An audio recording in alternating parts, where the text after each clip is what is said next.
శ్రీమాత్రే నమ. జై గురు దత్తాత్రేయ నమ.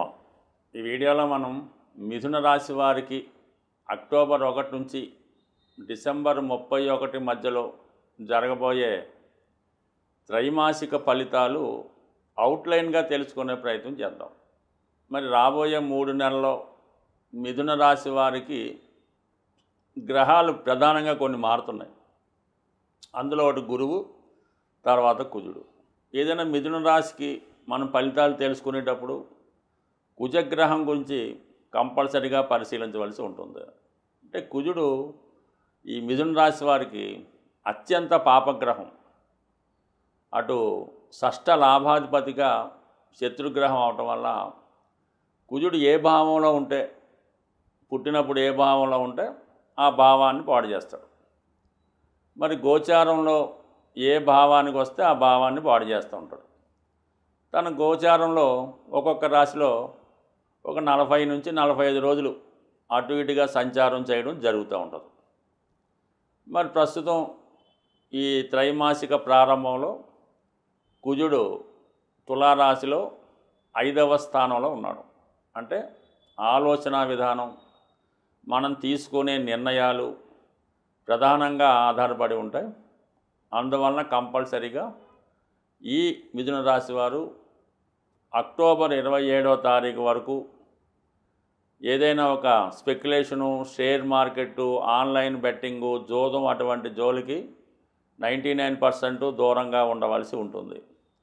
అలాగే ఇదే సమయంలో వృత్తిలో విపరీతమైనటువంటి ఒత్తిడి ఏర్పడడం జరుగుతూ ఉంటుంది. అంటే కొంతమందికి ఎలా ఉంటుందంటే, ఈ ఉద్యోగం మానేసి ఏదో ఒకటి చేస్తే బాగుంటుంది అన్న విధంగా అంత టెన్షను, అంత చికాకు, అంత హెరాస్మెంట్ ఉండడం జరుగుతూ ఉంటుంది.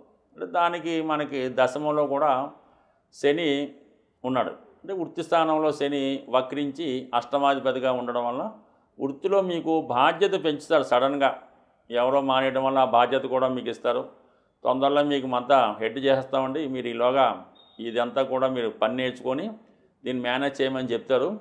అలాగే మీరు కూడా దాన్ని ఒప్పుకొని మేనేజ్ చేయడంతో కొంతవరకు మీ యొక్క సహ ఉద్యోగుల నుంచి, మీ సబార్డినేట్ నుంచి చికాకులు ఎదుర్కొంటూ ఉంటారు. ఎందుకంటే వాళ్ళు ఈర్ష్యతో ఉంటారు మీ మీద. దానివల్ల చాలా ఓర్పుగా, సహనంగా ఉండవలసి ఉంటుంది. కొంతమందికి ఇదే సమయంలో ఉద్యోగం మారడానికి కూడా అవకాశాలు రావడం జరుగుతూ ఉంటుంది. మీకు మంచి అవకాశం అయితే 100% ఉద్యోగం మారవచ్చు. అక్టోబర్ 27 లోపల మారడానికి అవకాశం ఉంది. ఇదే సమయంలో మీరు ఏదన్నా ఎఫ్ఐఆర్లో ఉంటే, ఎవరినైనా ఇష్టపడి ప్రేమించి ఉంటే వాళ్ళ మధ్య విభేదాలు రావడం జరుగుతూ ఉంటుంది. బ్రేకప్ లాంటిది కూడా జరిగే అవకాశం ఉంది. కాబట్టి జాగ్రత్తగా మేనేజ్ చేసుకోవడం మంచిది. అంటే సాధారణంగా మిథున రాశి వారికి బ్రేకప్లు, ఉద్యోగంలో ఇబ్బందులు రొటీన్గా జరుగుతుంటాయి. దానికి పెద్దగా ఏమీ ఇబ్బంది పడక్కర్లేదు. అక్టోబర్ 27 తర్వాత కుజుడు 6వ స్థానం వృశ్చికంలోకి, స్వక్షేత్రంలోకి రావడం జరుగుతుంది. ఇది ఒక విధంగా మిథున రాశి వారికి శత్రువులపై విజయం లభిస్తూ ఉంటుంది. ఏదన్నా అటో ఇటో తేల్చుకునే వ్యవహారంలా ఉంటుందన్నమాట. అటు పెళ్లి విషయం కానీ, ఎవరికన్నా మనం డబ్బులు ఇవ్వాల్సి ఉన్నా, మనకి రావాల్సి ఉన్నా, స్థిరాస్తిపరమైన తగువులున్నా కంప్లీట్గా దీన్ని ఫైనల్ చేసుకుంటాం అన్నమాట. ఇంకా అటో ఇటో వస్తుందా రాదా, ఉంటుందా ఉండదా అన్న సెటిల్ చేసుకొని ఇంచుమించుగా మీకు అక్టోబర్ 27 నుంచి డిసెంబర్ 7 మధ్యలో ఇటువంటి వ్యవహారాలు ఏముంటే సెటిల్ అవుతాయి. కోర్టు వ్యవహారాలు అయితే రాజీ పడిపోతాయి. ముఖ్యంగా నిరుద్యోగులు, క్రీడాకారులు, విద్యార్థులు ఉద్యోగ ప్రయత్నాలు చేస్తుంటే 100కి 100 పాళ్ళు ఉద్యోగ అవకాశాలు అన్నవి చాలా బలంగా రావడం జరుగుతుంది. అలాగే ఆహా ఓహో పెద్ద ఉద్యోగాలు అయితే కాదు, మీ యొక్క స్థాయికి తగ్గిపోయే విధంగా ఉద్యోగం వచ్చే అవకాశం ఉంది. ఈ సమయంలో మీరు వచ్చిన ఉద్యోగాన్ని సద్వినియోగపరచుకోవాల్సి ఉంటుంది. ఇమీడియట్గా దానికి నిర్ణయం చెప్పవలసి ఉంటుంది. అందువల్ల ఏంటంటే నిర్ణయం తీసుకుంటే కంపల్సరీగా ఉద్యోగ ప్రయత్నాలు ఫలిస్తాయి. కానీ మిగతా విషయాల్లో చాలా వరకు సక్సెస్ మీకు అనుకూలంగా ఉంటుంది. కానీ కొన్ని బంధాలు, కొన్ని అనుబంధాలు, కొన్ని బంధుత్వాలు వదులుకోవాల్సి ఉంటుంది. అంటే మీకు రావాల్సింది కావాలనుకున్నప్పుడు గట్టిగా మీకు ఏదో ఒక 2 కోట్లు ఒకటి ఇవ్వాలి, చాలా కాలం బట్టి ఇబ్బంది పెడుతున్నాడు, ఇప్పుడు వాడికి ఏవో డబ్బులు వచ్చాయి, మీరు అడుగుతారో ఏదో తర్వాత ఇస్తానంటాడు. మీకు అతనితో బంధుత్వం కంటిన్యూ అవ్వాలంటే కంప్లీట్గా మీరు తెగదెంపులు చేసుకొని మీకు రావాల్సిన 2 కోట్లు మీరు తీసుకోవచ్చు. లేదండి మాకు బంధుత్వమే కావాలి, స్నేహం ఇంపార్టెంటు అనుకుంటే మాత్రం మీకు రావాల్సినటువంటి డబ్బు వదులుకొని అతనితో స్నేహం చేసుకోవచ్చు. మళ్ళీ ఇంకోటి ఏంటంటే ఫ్యూచర్లో మళ్ళీ మీ జీవితంలో తిరిగి ఆ ధనాన్ని చూడలేరు. అది కూడా మీరు గుర్తుపెట్టుకొని వ్యవహరించవలసి ఉంటుంది. ఎందుకంటే వృశ్చిక రాశి సహజ అష్టమ రాశి, మిథున రాశి వారికి ఇది 6వ రాశి. అంటే మీ దగ్గర నుంచి ఎవరు డబ్బు తీసుకున్నా తిరిగి ఇస్తాడు అన్న గ్యారంటీ మాత్రం ఉండదు. వాడు ఒకవేళ వాడికి ఏ ప్రమాదం జరిగినా, ఏ ఇబ్బంది జరిగినా ఏదో ఒక విధంగా అది పోస్ట్పోన్ అవుతూ ఉంటుంది. అందువల్ల ఏంటంటే మీరు ఇచ్చిన డబ్బుని వదులుకునే పక్షం ఉంటేనే మీరు వాళ్ళకి ఇవ్వాల్సి ఉంటుంది. తప్పనిసరిగా వసూలు చేసుకోవాలనుకుంటే బంధుత్వాన్ని వదులుకోవాల్సి ఉంటుంది. బట్ ఎనీహో డిసెంబరు 7 తర్వాత కుజుడు ధనుస్సు రాశిలోకి ప్రవేశిస్తూ ఉంటాడు. ఒక విధంగా షష్టాధిపతిగా సప్తమ స్థానంలో ఉండడం వల్ల అప్పుడు దాకా సఖ్యతగా ఉన్నటువంటి భార్యాభర్తల మధ్య ఈగో క్లాషెస్, అలాగే ఇబ్బందులు రావడం జరుగుతూ ఉంటుంది. కొన్ని అనుకోని చికాకులు అంటే వృత్తిలో మళ్ళీ అగైన్ టెన్షన్ మొదలవుతుంది. సప్తమం కాబట్టి దశమం కాబట్టి. అయితే ఏదన్నా కుజుడు మీకు ఎక్కువ శాతం టెన్షన్ పెట్టే కార్యక్రమం కాబట్టి కుజుడు యొక్క ఫలితాలు మనకి అనుకూలంగా రావాలంటే మీలో ఉన్నటువంటి కోపాన్ని, తొందరపాటుతనాన్ని చాలా వరకు తగ్గించుకోవాల్సి ఉంటుంది. నిదానంగా వ్యవహరించవలసి ఉంటుంది. అంటే గాంధీ గారి పాలసీ మనం ఫాలో అయితే కుజుడు మీకు సహకరిస్తాడు. లేని పక్షంలో కుజుడు మనకి ఇబ్బంది పెడుతుంటాడు. అంటే గాంధీ గారి పాలసీ అంటే ఇప్పటి వాళ్ళకి కొంత అర్థం కాకపోవచ్చు. ఒక చెంప మీద కొడితే రెండో చెంప చూపించినట్టు ఉండాలన్నమాట, సులువుగా చెప్పాలంటే. అది సాధ్యమైతే కుజుడు మీకు బ్రహ్మాండంగా అనుకూలిస్తాడు. ఇక గురువు ప్రస్తుతం రాశి అందుంటూ మీకు ఇంచుమించుగా అక్టోబర్ 18 నుంచి డిసెంబర్ 5 మధ్యకాలంలో సుమారు 48 రోజుల పాటు ఒక కుటుంబ స్థానంలోకి ఉచ్చులోకి రావడం వల్ల కంప్లీట్గా కుటుంబంలో శుభకార్యాలు జరుగుతాయి. అలాగే భార్యకి అభివృద్ధి కలుగుతుంది, ఉద్యోగంలో ప్రమోషన్ కలుగుతుంది. నిత్యం మీ గృహం ఒక పూజా మందిరంలాగో, ఒక వివాహ వేడుకలాగానో ప్రతినిత్యం సందడిగా ఉంటూ చాలా ఆనందంగా సంతోషంగా ఉంటారు. దూరంగా ఉన్నటువంటి తల్లిదండ్రులను మీరు కలుసుకోవడం కానీ, లేదంటే మీ పిల్లలు దూరంగా ఉంటే మిమ్మల్ని కలుసుకోవడం కానీ జరిగే అవకాశం ఉంది. కుటుంబం అంతా సంతోషంగా ఒక చోట ఒక పండగ వాతావరణంలాగా సుమారు 50 రోజులు అక్టోబర్ 18 నుంచి డిసెంబర్ 5 మధ్యకాలంలో ఉంటుంది. మరి నవంబర్ 12 తర్వాత ఇంకా ఉత్సాహంగా ఉండే అవకాశం ఉంది. బట్ ఏదైనా ఈ రాశివారు జీవితం సంతోషంగా సాగాలంటే ప్రస్తుతం ఈ 3 నెలలు కుజగ్రహ అనుగ్రహం కోసం కుజగ్రహ శాంతి చేసుకోవాల్సి ఉంటుంది. సాధారణంగా ఇప్పుడు ఈ రాబోయే 3 నెలల్లో గ్రహాల యొక్క పరిహారాలు తెలుసుకుంటే మనకి ఎప్పుడన్నా సరే జాతకంలో పాపగ్రహాలు ఏవైనా ఉంటాయి కదా, కొన్ని పాపగ్రహాలు, వాటికి మనం జపాలు పరిహారాలు చేయించుకోవాల్సి ఉంటుంది. అలాగే ఏదైతే మనకి అనుకూల గ్రహాలు పుణ్యగ్రహాలు ఉంటాయో వాటికి సంబంధించిన గ్రహాలకి దానాల రూపంలో కానీ దానికి సంబంధించినటువంటి దైవాన్ని ఆరాధించడంలో మనం ఆ గ్రహాల యొక్క అనుకూలత సాధించవచ్చు. ఏదైనా ప్రతిరోజు క్రమం తప్పకుండా సూర్య నమస్కారం, నవగ్రహ స్తోత్ర పారాయణ చేసుకోవడం వల్ల కంపల్సరిగా జాతకంలో ఉన్నటువంటి గ్రహాలు మనకు అనుకూలిస్తాయి.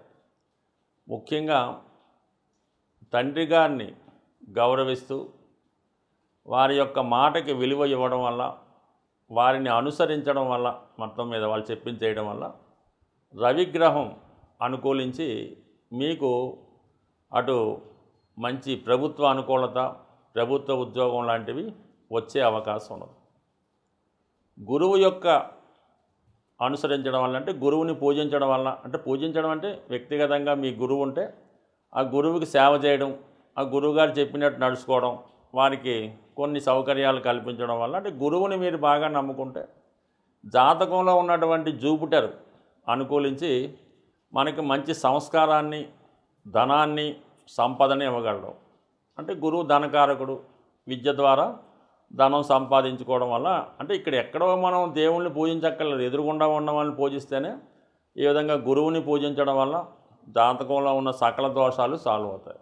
ఇంకా మదరు, తల్లిని సేవించడం వల్ల, తల్లిగారిని గౌరవించడం వల్ల వారి ఇబ్బందుల్లో ఉంటే వారిని కొద్దిగా జీవనోపాధి కల్పించడం వల్ల మీకు జాతకంలో ఉన్నటువంటి చంద్రుడు యాక్టివేట్ అయి మీకు గృహ సౌఖ్యాన్ని కలిగించడం జరుగుతుంది. మనశ్శాంతిని కలిగిస్తాడు. ప్రశాంతంగా నిద్రపోగలుగుతారు. అంటే మీ యొక్క తల్లిగారిని మీరు సేవించడం వల్ల. ఇక శుక్రుడు అంటే మీ జీవితంలో మీ భార్యని గౌరవించడం వల్ల, వారిని మర్యాదగా చూడటం వల్ల, లేదంటే మీ పెద్ద కుమార్తె మీ ఆడపిల్లల్ని, మీకు పుట్టినటువంటి ఆడపిల్లల్ని గౌరవంగా చూడటం వల్ల వాళ్ళకి సదుపాయాలు కల్పించడం, మీ సిస్టర్స్ వీళ్ళంతా కూడా శుక్రుని యొక్క కారకత్వాలు. వాళ్ళకి గౌరవప్రదంగా చూస్తూ వాళ్ళకి ఇవ్వవలసిన కానుకలు కానీ, సాంప్రదాయంగా ఇవ్వాల్సింది కానీ ఇవ్వడం, సాధారణంగా స్త్రీధనం తీసుకోవడం కానీ, స్త్రీలకు ఇవ్వాల్సినటువంటి వాటా మన సాంప్రదాయ ప్రకారం గతంలో కేవలం మగపిల్లలకే వాటా ఉండేది. స్త్రీలకు ఏదో ఇచ్చి పంపిస్తుంటారు. కానీ ఇప్పుడు సమాజం ప్రకారం వాళ్ళకి ఏమైనా వాటా ఇవ్వాల్సి ఉంటే ఖచ్చితంగా మీరు వాళ్ళకి ఇవ్వాల్సింది వాళ్ళకి ఇచ్చేసేయండి. భగవంతుడు మీకు ఇవ్వాల్సింది మీకు ఇవ్వడం జరుగుతూ ఉంటుంది. ముఖ్యంగా స్త్రీధనం మీరు ఉపయోగించుకున్నా, దాన్ని మీరు సొంతం చేసుకున్నా కంపల్సరీగా ఇబ్బందులు ఎదురుతూ ఉంటాయి. ముందు అలవంటిది ఏమన్నా ఉంటే మీరు మీ చెల్లెలకో మీ అక్కగారికో ఇవ్వాల్సింది ఏమన్నా ఉంటే కట్నం రూపంలో అవ్వచ్చు, కానుకల రూపంలో అవ్వచ్చు, కంపల్సరీగా ఇవ్వండి. మీకు శుక్రుడు అనుకూలించి విశేషమైనటువంటి ఐశ్వర్యాన్ని ఇవ్వడం జరుగుతూ ఉంటుంది. అలాగే కుజుడు సహకరించాలంటే మీ తోడబుట్టిన వాళ్ళు అంటే మీ తమ్ముడిని చదివించడమో, వాడిని మంచి మార్గంలో పెట్టడమో, వాడు ఏమైనా ఇబ్బందుల్లో ఉంటే వాడిని సరైన మార్గంలో పెట్టడం వల్ల కుజుడు యాక్టివేట్ అవ్వడం వల్ల మీకు భూములు స్థిరాస్తులు కలిసి వస్తాయి. మానసిక ధైర్యం కలుగుతుంది. మంచి సంతానం కలిగే అవకాశం అది ఉంటుంది. సో అలాగే మరి బుధుడు మరి మీ యొక్క చిన్న చెల్లెలు కానీ, అలాగే మీ చిన్న కుమార్తె కానీ దానికి బుధుడు కారకత్వం వహిస్తూ ఉంటారు. ఈ విధంగా మీ కుటుంబంలో ఉన్నటువంటి ప్రతి సభ్యులు కూడా మీ యొక్క ఈ గ్రహాల యొక్క ఫలితాన్ని ఇస్తారు. ముఖ్యంగా రాహు కేతువు మీ తండ్రి గారిని సేవించడం వల్ల, తాతగారిని సేవిస్తే రాహు, తల్లిగారి యొక్క తండ్రి గారిని సేవిస్తే కేతువు మీకు మంచి ఫలితాన్ని ఇవ్వడం జరుగుతూ ఉంటుంది. మీరు ఎక్కడికో వెళ్లకుండా మీ ఇంట్లో ఉన్న వాళ్ళకి సేవ చేసుకుంటూ, ముఖ్యంగా వృద్ధులకి చిద్దుగా సేవ చేసి, సేవ ఏమక్కర్లేదు, వాళ్ళు ఒకసారి పలకరించి వాళ్ళకి ఏమైనా కావాలో అడిగి కావాలని మందులే తెచ్చి పెడితే వాళ్ళ డబ్బులతో అనుకోండి కంపల్సరీగా శని భగవానుడు సహకరించి మీ యొక్క జీవన విధానానికి మంచి మార్గం చూపడం జరుగుతుంది. ప్రస్తుతం దీన్ని మించిన రెమెడీ అయితే ఏది ఉండదు. మీరు వేల లక్షల కోట్లు ఖర్చు పెట్టడం కన్నా మీ ఇంట్లో ఉన్న వాళ్ళని ముందు జాగ్రత్తగా చూస్తే మంచిది. నా దగ్గరికి వచ్చినటువంటి ఇప్పటిదాకా నేను చూసినటువంటి సుమారు అనేక వేల జాతకాలు, ఒక 70-80 వేల జాతకాల్లో సుమారుగా వాళ్ళ యొక్క తల్లిదండ్రుల్ని ఏ ఆశ్రమంలోనో అక్కడెక్కడో పెడతారు. మన దగ్గరికి వచ్చి మా అబ్బాయి నన్ను బాగా చూసుకుంటాడండి, మా అమ్మాయి నన్ను బాగా చూసుకుంటుందని అడుగుతూ ఉంటారు. ఇది ఎంతవరకు సబబో మీరే ఆలోచించండి. స్వస్తి.